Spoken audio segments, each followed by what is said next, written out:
But first of all, let's find out what's been happening in the United States of America. We haven't been there for a while. And speak to political analyst in New York, Anna Mancuso. Anna, good morning. Good morning. How are you doing this morning? Yeah, good, thank you. And what about you? I hope you are as well. You're always looking fantastic. Always good to be back with you. It's always good to have you. Let's have a look at the last night's primary election in two big states, in New York and in Florida. Yeah, it was a crazy night of elections last night, specifically in Florida, in the Sunshine State. We saw that there's a crazy governor's race. I'm sure you guys are aware. Governor Ron DeSantis is running for re-election on the Republican side. And on the Democrat side, we had Agricultural Commissioner Nikki Fried lose by 25 points to former Republican governor at the time. He's now a Democrat, Charlie Crist, who's also a congressman. He beat her, and he will face off against Ron DeSantis in the November general election. And it's going to be a very interesting race to watch, specifically with the fact that we've not seen Charlie Crist run a statewide race in Florida since 2007 when he was governor. That was the last time he ran a statewide race. And so it'll be interesting to see. Now, he did run against former Governor Rick Scott in 2014, and he lost by a very thin razor margin. So it'll be interesting to see if he can actually pull out a win for Democrats in Florida. Meanwhile, in New York, we saw Jerry Nadler, a sitting congressman, win re-election and totally beat up on two opponents in a newly drawn district that actually combined an incumbent with a new person running, and he wound up eking out a win. So it'll be interesting to see. There were Trump people that had endorsements that did win across the ballot in both New York and Florida. We still do not know if Trump will have any type of actual, party behind him to be able to have every candidate that he endorses and blesses win in November. But so far, it was a good night for Donald Trump. And this is am I right in saying the last big election until the midterms?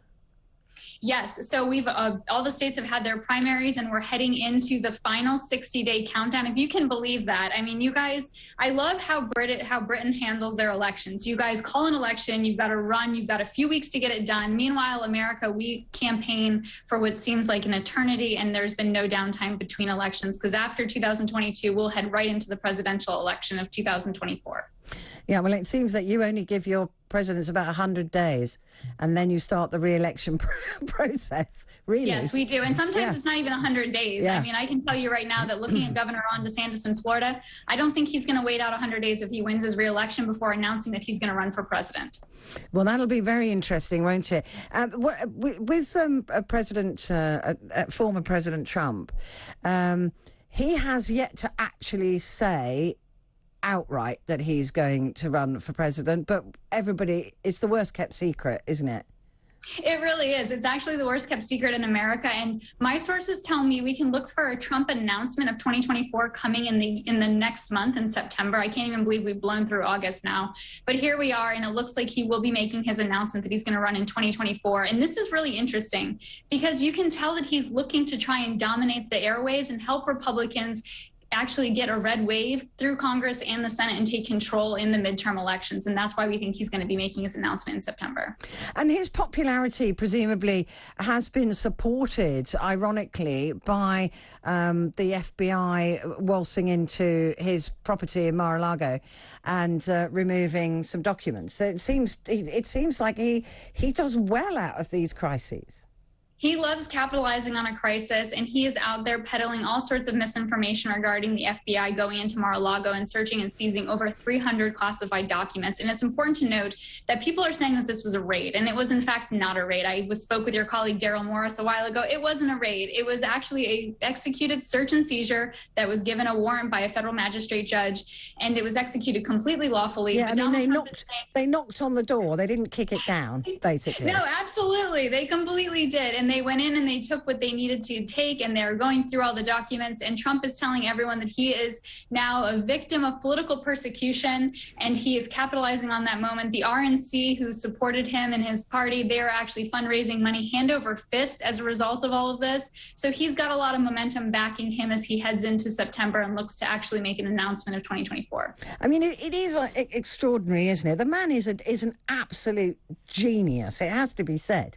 Inventing using the term fake news, which is probably the biggest, most catastrophic statement the world has seen for a very long time, and the most damaging. And now he's actually coming off as the hero in a situation where he was holding on to documents that he had absolutely no business holding on to, including one of the passports that he can't use anymore because it's a diplomatic passport. Trump is definitely, I hate to hand it to him, but you got to give credit where credit is due. He is a genius when it comes to capitalizing on the media. And look, it is important to point out that he has over 18 years of Nielsen ratings with his show, The Apprentice, to know what moves the needle when it comes to his audience. And he has honed that craft and has used it very well to his own, advantage. And we'll continue to see that as long as he wants to be involved in politics, or at least move the markets and the country and, keep us all on the edge of our seat as to what he's going to do next. And interesting reading for me as well is just looking into the former First Lady, and all of us thought she was sort of held some kind of captive by Donald Trump. She never looked like she was happy. She always looked like she never broke a smile and did not want to be there. But I've been reading recently that she's actually the power behind the throne, that she is the one that's been pushing Donald Trump to go again for president, and that she's the one that is the brains behind this operation. Could there be any truth in that? I would be really shocked to understand why she wants to do that another 4 years and why she wants to put America through that type of horrible situation. Yeah. But it's important to understand that one thing that we've always said about Donald Trump is that he was not going to run if he thought he was going to lose, because he couldn't handle losing. I mean, here we are. We're almost 3 years into a Biden administration. He is still not conceded in the 2020 election. I know. So I'm not really sure what he's thinking at this point. If he thinks he really can win, man, I want whatever he's on, because it is definitely giving him quite this complex that thinks he's completely impervious to reality. But he almost can't lose, because even if he does lose, he's going to say that it's a fake loss again. I mean, he will never lose a presidential election as far as he's concerned. I mean, that could be the narrative, won't it? It'll be, I should have won that. Well, and here's the thing, is that in his mind, he may not think that he lost because it was fraud or whatever. That is not reality. The truth of the matter is he lost in 2020, and there's a very good chance he will lose again in 2024. Now, that being said, it's going to require Democrats to get it together and put up a candidate that, in fact, that America can rally behind, because when it comes to Joe Biden having a re-election effort, there's a lot of talk about not knowing if he's actually going to be able to beat Donald Trump a second time if it turns out to be a Trump-Biden matchup, or what if it's a Biden-Ron DeSantis matchup. These are things that analysts in America are looking at and paying really close attention, and we haven't even gotten through the 2022 midterm. So I don't know about you, but I'm already tired about thinking about any of this. So our own politics is already tiring us out as well, so don't worry about it. Talking of Biden, this was a sharp move. This was, it seems to me anyway, maybe he should have done it a little bit closer to the midterms, but Biden cancelling some student debt. Now, this is something that was called upon, and the cancellation was meant to be bigger than it turned out to be, but still, this is a significant cancellation for millions of students. This is another feather in President Biden's cap, that he can say he's fulfilled a campaign promise. And he will do that. Now he will go out on the stump and he will go to help candidates that are running for re-election. And he will say, look, I fulfilled this campaign promise to help alleviate the burden of student loan debt, which so many Americans are feeling, specifically within key generations that are a huge voting bloc for him. And we applaud the effort of him fulfilling a campaign promise. It is not often that you get elected officials these days fulfilling campaign promises and not aiding in gridlock. I mean, you know that just as well as I do. Yeah, I mean, ever. I don't even know why they even bother making the promises in the first place. But, this is a significant... He's saying, look, the student debt, house debt and student debt are killers in America, right? They are so big. But this is for students who will never earn more than $125,000, which I think is about £90,000, £85,000, something like that here. And he's saying that the debt will still cripple them. So he's just cancelling £10,000 worth of debt, just gone. He'll cancel it. And it's also important to point out that if people have Pell Grants, if they were granted Pell Grants while they were in college, they'll get a cancellation of up to $20,000. What's a Pell Grant? A Pell Grant is if you are extremely hard up financially. The government gave money, which was not to be repaid back. But if they did receive a Pell Grant, they actually now will get $20,000 discharged, and it is dependent upon previous year's taxes. I am not an accountant.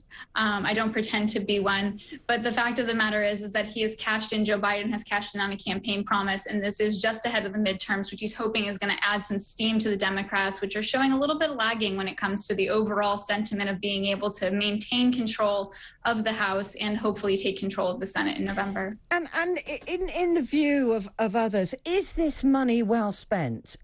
Is this really going to make the difference? Again, politicians often do things and you say, well, that's not going to make any difference at all. But this feels to me like it actually is going to give a lot of people some considerable relief. It is. It's going to give millions of people considerable relief. Now, again, you're going to hear the pushback and the people saying, well, what about the people that didn't go to college that aren't going to benefit from this? Or this is just another way to move money and force taxpayers to pay for this. And the truth of the matter is that student loan, when it comes to student loan forgiveness, there are so many Americans out there that are strapped to the brim when it comes to having to pay student loans or put food on their table. They have to make those decisions. And we see that the extension of not having to make a payment will go through the end of the year. So December 31st, 2022 is when it will be up, the final extension of what Joe Biden is saying. We don't know, it could be extended some more, but right now we're saying that's the final extension. So it'll give everybody, borrowers, to have an opportunity to get their affairs in order when it comes to student loan repayment. I mean, it really does sound like a very big move by Biden. Just very briefly, the First Lady's poorly again. We understand that she's tested positive again for COVID-19. She has, but she has no re-emerging symptoms. And, here in America, we do send her well wishes and pray that she has a speedy recovery and is able to get back to doing what she does best, which is being the First Lady of the United States of America. But Joe himself, fine? No COVID? Still testing negative. We're grateful for that, too. Let's just put a bubble around them and everybody else in the White House and keep moving the country forward. Brilliant. Fantastic to talk to you as ever, Mary-Ann. Thank you so much. Let's talk again soon. Mary Anna Mancuso, a political analyst in New York.